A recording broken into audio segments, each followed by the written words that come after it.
बिस्मिल्लाहिर्रहमानिर्रहीम। स्टूडेंट, आज जो हमारा टॉपिक है, मैं बीएससी पार्ट 1 इंपॉर्टेंट चैप्टर्स जो है आपके साथ डिस्कस करूंगी। मैंने जो प्रीवियस वीडियो डिस्कस की है उसमें इंपॉर्टेंट चैप्टर तो डिस्कस किए हैं, उनके टॉपिक्स भी साथ बताए हैं। अब क्योंकि टाइम जिन स्टूडेंट्स के पास बहुत ज्यादा कम है और आपके पास चॉइसेस भी बहुत ज्यादा होती हैं पंजाब यूनिवर्सिटी में, तो आप वो चैप्टर्स तैयार करें कम वक्त में जो कि आपको ज्यादा से ज्यादा मार्क्स जो है वो दिलवा सके। अब स्टूडेंट, आपको पता है कि आपके जो पेपर पैटर्न है उसमें 10 क्वेश्चन आपको गिवन होते हैं। पार्ट 1 गिवन होते हैं एंड पार्ट 2 गिवन होता है। अब आपके पास कौन कौन से चैप्टर्स हमें करने चाहिए, कौन से चैप्टर्स स्किप करने चाहिए, क्योंकि 10 में से हमने टोटल 5 क्वेश्चंस करने होते हैं, तो हम वो चैप्टर्स करेंगे ताकि हमारे पास जो टाइम कम है उस टाइम में हम अपना कोर्स कवर कर सकें और पासिंग मार्क्स, अच्छे पासिंग मार्क्स ले सकें। सिर्फ पास ना हो आप, बल्कि अच्छे मार्क्स के साथ पास हो, ताकि आपकी कोई मेहनत, बिकॉज बहुत सारे स्टूडेंट जो रेगुलर पढ़ रहे हैं उनके लिए तो प्रॉब्लम नहीं है। अब जो साथ जॉब कर रहे हैं या जिन्होंने नहीं पहले परवाह की और अब एंड वाले दिनों में उनको लग रहा है कि हमें जी इंपॉर्टेंट चैप्टर्स बता दें ताकि हम उनकी तैयारी कर लें, तो मैं आज आपको वो चैप्टर्स बताऊंगी। अब पार्ट 1 में भी स्टूडेंट्स आपको 5 क्वेश्चन गिवन होते हैं, पार्ट 2 में भी 5 क्वेश्चन गिवन होते हैं। आपको टोटल अटेम्प्ट करने होते हैं 5 मार्क्स, 15 मार्क्स का एक क्वेश्चन होता है। 15 marks is not a less marks, ठीक है, ये बड़े इंपॉर्टेंट होते हैं पेपर में। आपके लिए एक एक नंबर बड़ा इंपॉर्टेंट होता है। अगर 3 क्वेश्चन भी आप अच्छे तरीके से कर सकते हो तो पासिंग मार्क्स तो आप वैसे ही बड़ी इजीली ले सकते हो। तो बड़ा ये कोई मुश्किल नहीं है, सिर्फ आपको जो है कुछ हिंट दूंगी, कुछ स्ट्रेटेजी बताऊंगी ताकि आप ज्यादा से ज्यादा मार्क्स ले सके। अब देखिए स्टूडेंट, स्ट्रेटेजी सबसे पहले इसकी ये है कि हमने 5 इयर्स पेपर जो है वो स्टार्ट करने। 5 में से भी आपको पता है कि आपने 2 क्वेश्चंस करने होते हैं, यहाँ से भी 2 मस्ट करने होते हैं। एक ही आपको चॉइसेस होती है कि आप पार्ट 1 में से करनी है पार्ट 2।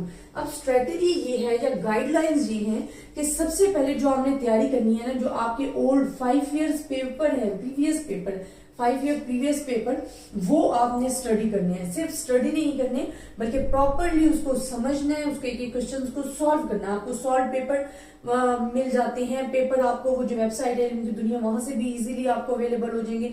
डिफरेंट वेबसाइट्स हैं, आप वहां से पेपर्स डाउनलोड कर सकते हैं, आपको सॉल्व पेपर मिल सकते हैं।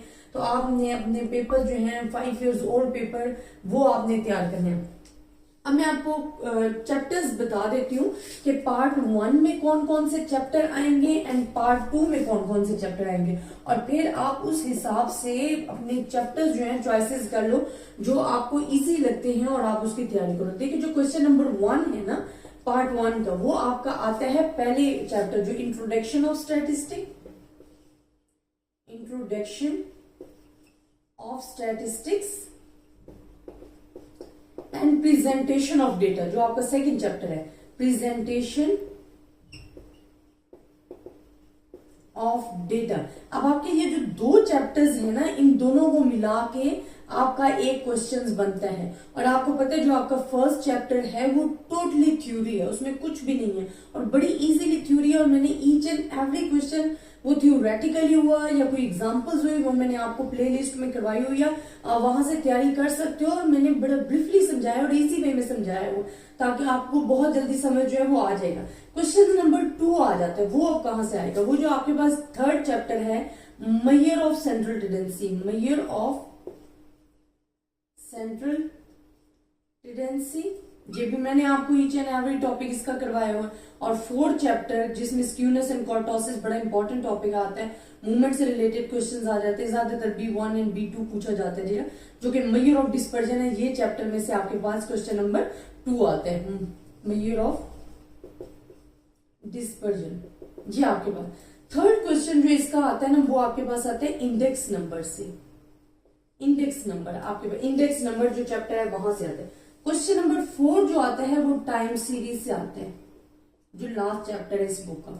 एंड क्वेश्चन नंबर 5 जो आपके पास आता है वो रिग्रेशन एंड कोरिलेशन में आता है, रिग्रेशन एंड कोरिलेशन। अब स्टूडेंट एक चीज मैं आपको बताती चलूं कि पार्ट 2 की निस्बत पार्ट 1 आपके लिए ज्यादा इजी है, बिकॉज मैं बहुत सारे स्टूडेंट्स को पढ़ाती हूँ, जो प्रोबेबिलिटी होती है उसमें स्टूडेंट ज्यादा कंफ्यूज होते हैं।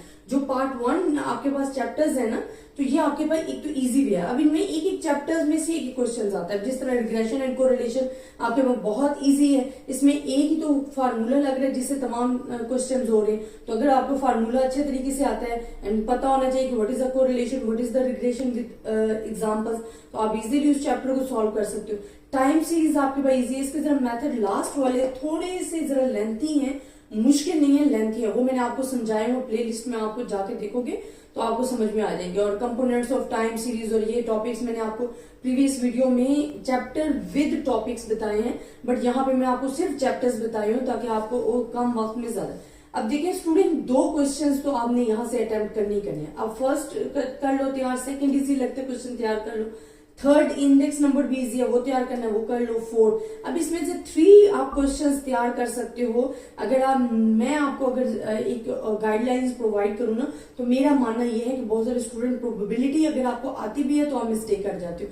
तो कोशिश करो कि जो 3 क्वेश्चन, क्योंकि 2 तो मस्ट करनी है हर पार्ट में से, 2 इसमें से भी मस्ट करनी है, इसमें से भी मस्ट करनी है, एक ही आपको चॉइस होती है। तो मैं कहती हूँ जो चॉइस वाला क्वेश्चन है वो यहाँ से कोई चैप्टर तैयार कर लो, वो आपको इजी भी हो जाएगा। और प्रोबेबिलिटी और प्रोबेबिलिटी के questions, because discrete random probability होगी, कॉन्टिन्यूस होगी, प्रोबेबिलिटी होगी, तो वो आपके लिए थोड़ा सा डिफिकल्ट हो जाता है। तो मैं आपको मशवरा ये दूंगी कि यहाँ से आप 3 क्वेश्चन अटेम्प्ट करो। अब पार्ट 2 के बारे में, अब पार्ट 2 का जो क्वेश्चन नंबर, जो फर्स्ट क्वेश्चन आता है, जो आप 6 क्वेश्चन कह रहे होते हो, वो आपके पास आता है प्रोबेबिलिटी में से।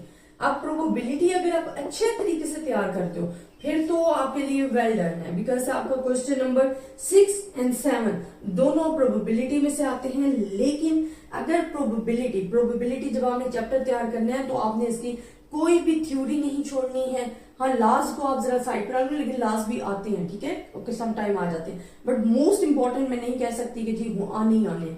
तो प्रोबेबिलिटी एक कंडीशनल, एक इंडिपेंडेंट एंड डिपेंडेंट इवेंट्स वाले जो क्वेश्चंस हैं वो मस्ट आते हैं, और साथ इसकी थ्योरी तैयार कर लो कि प्रोबेबिलिटी की जो आपके पास डेफिनेशंस है ब्रीफली वो एक्सप्लेन करो। फिर डिफरेंट जो इसके टॉपिक्स छोटे छोटे आ रहे हैं वो आपने तैयार करने। तो जो प्रोबेबिलिटी है अगर वो आपने चैप्टर तैयार करने हैं 2 क्वेश्चन अटेम्प्ट करने के लिए, तो फिर आप एक सिर्फ प्रोबेबिलिटी चैप्टर भी अगर सिर्फ तैयार कर लेते हो ना, तो इजीली आपके 2 क्वेश्चंस जो हैं इस पार्ट में से अटेम्प्ट हो सकते हैं और बड़े इजीली हो सकते हैं। बट प्रोबेबिलिटी में मेजॉरिटी स्टूडेंट मिस्टेक कर जाते हैं, तो मैं इस वजह से उनको मशवरा देती हूँ कि यहाँ से इस पार्ट 2 में से प्रोबेबिलिटी के अलावा भी आप एक चैप्टर मस्त तैयार कर लो कि हो सकता है सम टाइम आपको क्वेश्चन नंबर 6 प्रोबेबिलिटी का आता हो, क्वेश्चन नंबर 7 ना आ रहा हो, तो फिर आपके पास एक चॉइसेस मस्ट होनी चाहिए, बिकॉज 15 नंबर का क्वेश्चन होता है। फिर मैं आपको एक और मशवरा देती जाऊँ कि सम टाइम आपको part A and be given होता है, आपको बी पार्ट आता है, ए नहीं आता, ए आ रहा होता है, बी नहीं आता, 2 क्वेश्चन तो आपने मस्ट करने होते हैं। तो अगर आपके उनके पार्ट्स भी आ रहे हैं ना, तो आपने फुल क्वेश्चन छोड़ के नहीं आना। अगर पार्ट बी आ रहा है तो बी कर लो, ए आ रहा है तो ए कर लो, बट स्किप नहीं करना। हाफ मार्क्स तो मिलेंगे ना आपके पेपर में, एक एक मार्क्स का बहुत ज्यादा जो है वो वैल्यू रखते हैं, इंपॉर्टेंस होती है, तो इस वजह से कोशिश करें कोई क्वेश्चन स्किप ना करें। हाफ आता है तो हाफ कर दें। क्वेश्चन नंबर 8 जो आपके पास आता है ना, वो आपके पास आता है रैंडम वेरिएबल्स के चैप्टर। अच्छा, रैंडम वेरिएबल्स भी कोई मुश्किल चैप्टर नहीं है, ये मैंने अभी इसकी प्रीवियस ही फुल चैप्टर की प्लेलिस्ट बना के लगाई है, बिकॉज स्टूडेंट बहुत ज्यादा कहते थे कि मैम हम जी चैप्टर कंबाइन कर लें, क्योंकि हम सेपरेटली हमें देखना पड़ता है। वैसे तो मैंने लेक्चर्स मेंशन किए हुए हैं कि लेक्चर नंबर 2 सेपरेट प्लेलिस्ट भी बनी हुई है, बट मैंने उस प्लेलिस्ट को भी एक ही वीडियो में तमाम चैप्टर्स जो है कवर करके लगा दिया। तो रैंडम वेरिएबल मुश्किल नहीं है, अगर आप चॉइसेस प्रोबेबिलिटी के साथ चॉइस करना चाहते हो तो रैंडम वेरिएबल्स भी आपके पास अच्छी ऑप्शन है। देन आपके पास आ जाता है जी डिस्क्रीट रैंडम वेरिएबल, जो 9 क्वेश्चन आते हैं वो डिस्क्रीट रैंडम वेरिएबल से आते हैं, और जो 10 आते हैं ना वो कॉन्टिन्यूस रैंडम वेरिएबल से आते हैं। अच्छा, बहुत ज्यादा स्टूडेंट्स जो हैं कॉन्टिन्यूस रैंडम वेरिएबल से भी कर रहे होते हैं, जो कि नॉर्मल डिस्ट्रीब्यूशन होता है, बट इसमें भी वो एक ही मिस्टेक कर रहे होते हैं। तो आप लोगों को मैंने देखा कि आप टेबल से सही वैल्यू नहीं देखते, और मेरी इंशाल्लाह कोशिश है मैं इसके बाद आपको टेबल वैल्यू भी देखना बताऊं।